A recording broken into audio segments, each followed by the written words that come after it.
Գյուրջան Կասկադ, հասանելի բնակարաններ 65 ամիս մարման ժամկետով։ Սյունիքի խնածախն է գիշերվա ռմբակոծությունից հետո գնդակոծության տակ է պահում քաղաքացիական բնակավայրը ու խաղաղությունից խոսում։ Հույսով է անում, մանեբրում, թե կստորագրի, աշխարհի աչքին թոս փչում, խաղում, խաղաղություն անունով ու պայմանների շարքը շարում։ Կրակել են Սյունիքի ուղությամբ Ադրբեջանի արտգործնախարարությունը համարում է, թե հիմա հետ կոնֆլիկտային շրջան է ու հնարավորություն կա պատմության մեջ այրունոտ էջերը շրջելու։ Հետո շարունակում է անընդհատ կրկնելով փչացած ձայնասկավառակի պես Ադրբեջանի նկատմամբ տարածքային պահանջները, որոնք առկա են Հայաստանի օրենսդրության մեջ, ներառյալ սահմանադրությունը եւ մի քանի օրենսդրական ակտեր, շարունակում են մնալ տարածաշրջանի կայուն ապագայի հիմնական խոչընդոտը։ Բաքուն վճռականորեն եւ անզիջում պահանջում է հրաժարվել Ադրբեջանի նկատմամբ Հայաստանի առկա տարածքային պահանջներից։ Հայաստանի երևակայական պահանջներից են խոսում ու իրենք պաշտոնական ոչ պաշտոնական պահանջների ցանկ կազմում։ Սահմանադրության փոփոխությունից բացի հայտնի է, որ պաշտոնապես նաեւ պահանջում են լուծարել Մինսկի խումբը։ Մի հսկա ցանկ էլ ոչ պաշտոնապես է Բաքվի մեդիան աշխարհով մեկանում։ Իսկ ակնհայտ է, որ նրանց ամբողջ մեդիան է Ալիևի ուղիղ ցուցումով աշխատում։ Արևմտյան ադրբեջանցիների վերադարձ Զանգեզուրի միջանց կոչված են ուզում։ Հայաստանի ապառազմականացում են ուզում, հատուցում են ուզում Հայաստանից։ Ինչ է ասում Ադրբեջանի նախագահը, ասում է ես Հայաստանի նրա այդ հիմնական թեզիսը կամ իբրև թե իր արդարացումը, իբրև թե չի վստահում Հայաստանին եւ դրա համար էլ այդ պայմանները ուզում է վերջնական խաղաղություն։ Իսկ այդ պայմանները ամբողջությամբ ենթադրում են Հայաստանի պարզապես էկզիստենցիալ վտանգ։ Ու եթե ուզելիքը չստանան, խոստանում են չստորագրել։ Այստեղ մի փոքրիկ դիտարկում կա Բաքվի համար։ Հիմա որքան էլ Ալիևն իր դերի մեջ խաղաղության թոզն է փչում, նրանց նախկին արտգործնախարարը խաղաղության բանակցությունների նախասկիզբն էր անոնսում։ Մի օգտագործեք խաղաղության պայմանագիր ձևակերպումը։ Խաղաղության պայմանագիր դեռ երկար ժամանակ չի կնքվելու, այն ինչ ստորագրվի իրենից ներկայացնելու է ընդամենը սկզբունքների մասին համաձայնագիր։ Բաքուն գիտի ինչ է ուզում, մասնագետներն անհանգստացած են, Հայաստանի համար խիստ վտանգավոր են համարում։ Ընդհուպ գոյաբանական խնդիր տեսնում արևմտյան ադրբեջանցիներ պնդման մեջ եւ շեշտում են, որքան էլ հայկական կողմն էլ պնդում է, թե այդ պայմանագրում միակողմանի զիջում չկա, ամբողջ համատեքստը փոխզիջումներով է, մասնագետները սակայն փնտրում ու փոխզիջում չեն գտնում։ Նրանք ամբողջը միակողմանի ասեն, ես իմ քանի հատ պահանջ եմ Հայաստանին ասել, որ Հայաստանը բավարարի։ Օրինակ, այսպես կոչված արևմտյան ադրբեջանցիների վերադարձ։ Էբա մենք օրինակ արցախցիների վերադարձ պահանջում ենք, կամ նրանք միակողմանի պահանջում են ապառազմականացում ու գրված զենքերի վերադարձ եւ այլն։ Մենք դա պահանջում ենք իրենցից, կամ այդ խաղաղության պայմանագիրը ծածկելու է այդ հարցերը։ Ասենք Արցախին վերաբերող բոլոր կազմակերպությունները թակել, այսպես կոչված ֆաշիզմի տակ, չգիտես ինչ պահանջներ են կեղծիքներով, բացարձակ մանիպուլյացիան առաջ տանելու։ Մենք ունենք, չունենք դա, մենք Ադրբեջանը թույլ կտանենք իր հետ կնքվող պայմանագրի մեջ այդպես ինչ-որ կետեր նախատեսենք, իհարկե չէ։ Երևանի կենտրոնում ադրբեջանցի բլոգերի հայտնվելու հանգամանքներն իրավապահները պարզում են, քննչական կոմիտեում քրեական վարույթ է նախաձեռնվել։ Հիշեցնենք, որ մարտի 25-ին համացանցում տեսանյութ է տարածվել, համաձայն որի ադրբեջանցի երիտասարդը Երևանի կենտրոնում ազատ շրջում է, հայտարարելով, թե ինքը պատմական քաղաքում է։ Ադրբեջանում Գերմանիայի դեսպանը Ֆրանկ Վալտեր Շտայնմայերի Հայաստան կատարած այցի ընթացքում նրա ինստագրամյան պաշտոնական էջում հրապարակված Արցախի դրոշի կապակցությամբ մարտի 31-ին կանչվել է արտգործնախարարություն, դա որակելով որպես բացահայտ քաղաքական սադրանք եւ ոտնձգություն երկրի տարածքային ամբողջականության նկատմամբ, Ադրբեջանը պահանջել է, որ գերմանական կողմը հրապարակային ներողություն խնդրի գրառման համար։ Ավելի ուշ Գերմանիայի նախագահի աշխատակազմի ղեկավարը նշելով, որ դա տեխնիկական սխալի արդյունք է, ներողություն է խնդրել հրապարակման համար։ Հիշեցնենք, Գերմանիայի նախագահը Երևանից մեկնելու է Բաքու, որտեղ հանդիպելու է Ադրբեջանի նախագահ Ալիևի հետ։ Թուրքիան կարևոր ներդրում ունի Ադրբեջանում կայունության եւ խաղաղության անվտանգության գործում, այս մասին հայտարարել է Թուրքիայի նախագահ Ռեջեփ Թայիպ Էրդողանը։ Նա նշել է, որ Թուրքիան պայքարում է ահաբեկության դեմ Սիրիայում եւ Իրաքում, միևնույն ժամանակ մենք նպաստում ենք Ալբանիայում, Լիբիայում, Ադրբեջանում եւ Քաթարում խաղաղության եւ անվտանգության հաստատմանը, նշել է Էրդողանը։ Գերմանիայի նախագահը նախքան Բաքու գնալը Երևան է եկել իր պատվիրակության հետ, Ծիծեռնակաբերդի բարձունքում ծաղիկներ է խոնարել։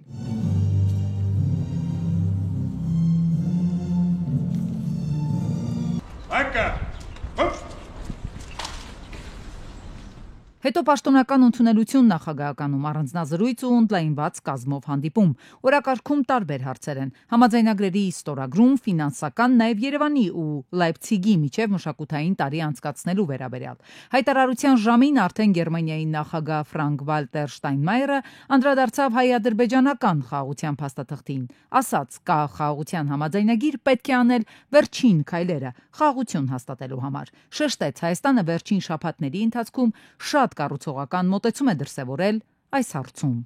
Խաղաղության համաձայնագրի ստորագրմանը, վավերացմանը եւ իրագործմանն այժմ այլևս ոչինչ չի խանգարում։ Այդ առումով Հայաստանը որոշումներ է կայացրել, որոնք հանգեցրել են խաղաղության համաձայնագրի հնարավոր դառնալուն եւ այժմ ադրբեջանական կողմը պետք է դադարի թերահավատ լինել։ Մարդիկ այս տարածաշրջանում սպասում են երկարամյա հակամարտության ավարտին եւ տնտեսական զարգացումն էլ կախված կլինի քաղաքական զարգացումներից։ Կարող ենք ասել, որ Հայաստանի համար հեշտ չի եղել հանգուցալուծման հասցնել այս հարցը։ Շատ երկրներ կարող են օրինակ վերցնել։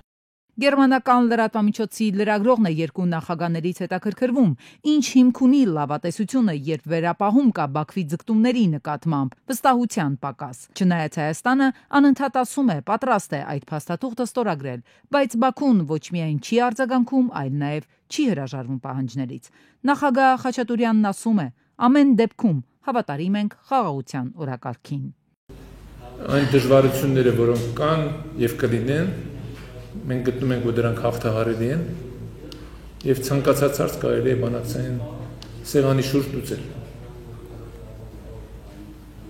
Պատերազմի ժամանակ ավարտվել է, հակամարտության ժամանակ ավարտվել է։ Հարավային Կովկասը մեր տարածաշրջանը այլևս այդ ռեսուրսները չունեն նոր պատերազմելու։ Լավատեսությունը, գիտեք, հիմնվում է իրատեսության վրա։ Մենք իրատեսենք եւ անում ենք քայլեր, որոնք ոչ թե հեռացնում են մեր մոտեցումները, այլ ընդհակառակը մոտեցնում են իրար։ Մինչև Բաքուն սպասում է սահմանից երրորդ երկրի ներկայացուցիչներից հրաժարվել եւ հայկական կողմն էլ արդեն համաձայնել է ու այդ զիջմանը գնացել, Գերմանիայի նախագահը Երևանում կարևորում է դիտորդների ներկայությունը սահմանին, ընդգծելով, թե նրանք հավելյալ ապահովության երաշխիք են։ Եվ դա շատ տպավորիչ ու քաջալերող է, երբ սահմանում բնակվողները արտահայտվում են, թե ինչ դեր ունի Եվրամիության քաղաքացիական դիտորդական առաքելությունը։ Առաքելության ներկայությունը լրացուցիչ ապահովության զգացում է ստեղծում եւ վաղը շնորհակալություն կհայտնեմ առաքելության անդամներին։ Վարչապետ Նիկոլ Փաշինյանի հետ հանդիպում է ունեցել Շտայնմայերը, հետո Ադրբեջանի նախագահ Ալիևի հետ կնստի առանձնազրույցի։ Հավանաբար Բաքվում էլ խաղաղության պայմանագիրը անհապաղ ստորագրելու կոչեր կհնչեն։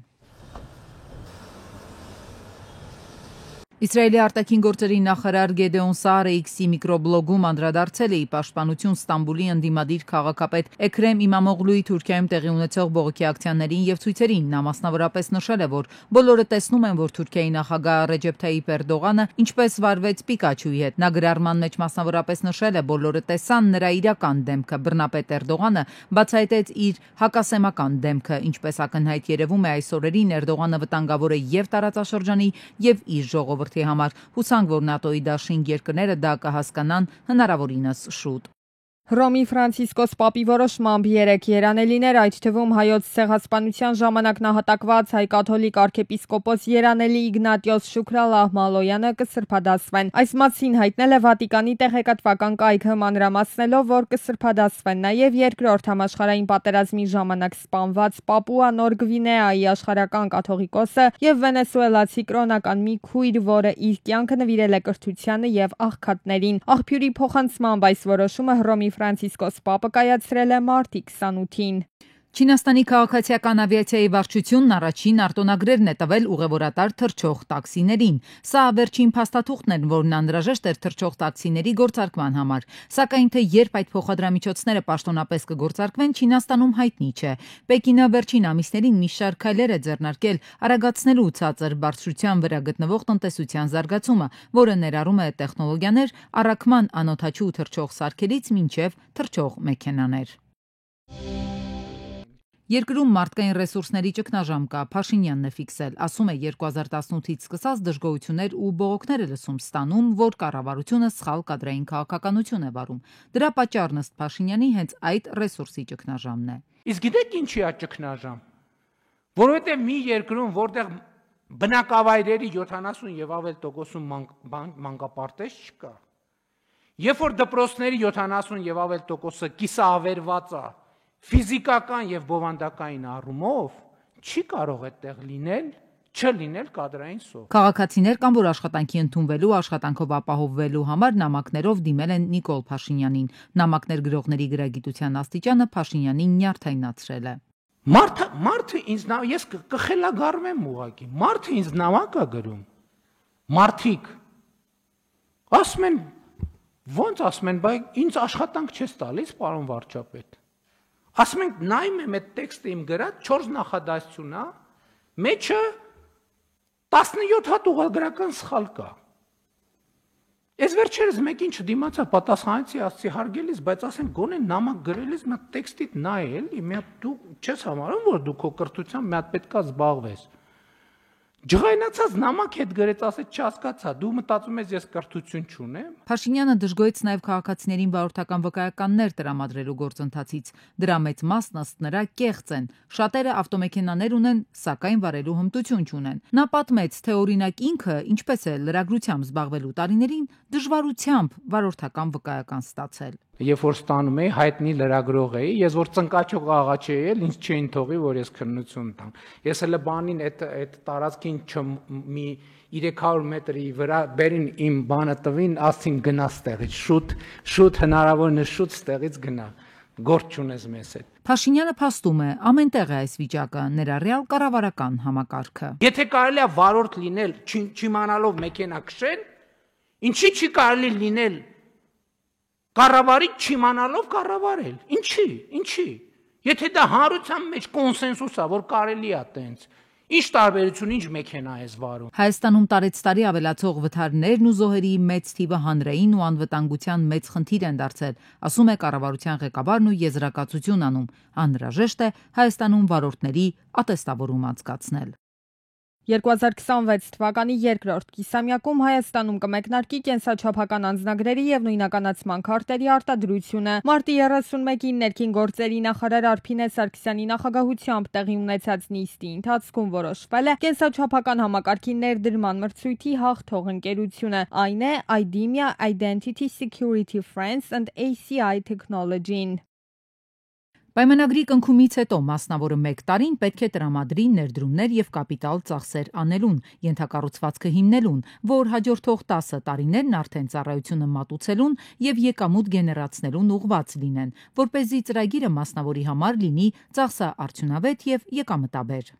Ոլորտի առաջադեմ տեխնոլոգիաներով հավաքագրվող կենսաչափական տվյալների շնորհիվ հնարավոր կլինի ստանալ միջազգային ամենաբարձր ստանդարտներով անձը հաստատող փաստաթուղթ։ Անձնագրի բոլոր էջերի վրա լինելու են անվտանգային տարբեր բաղադրիչներ։ Պետությունը խնդիր է դրել ապահովել ծառայությունների հարմարավետ մատուցումը, սահմանին անձի իրավական ինքնության հավաստումը, հերթերի կրճատումն ու հնարավոր կասկածելի իրավիճակների բացառումը։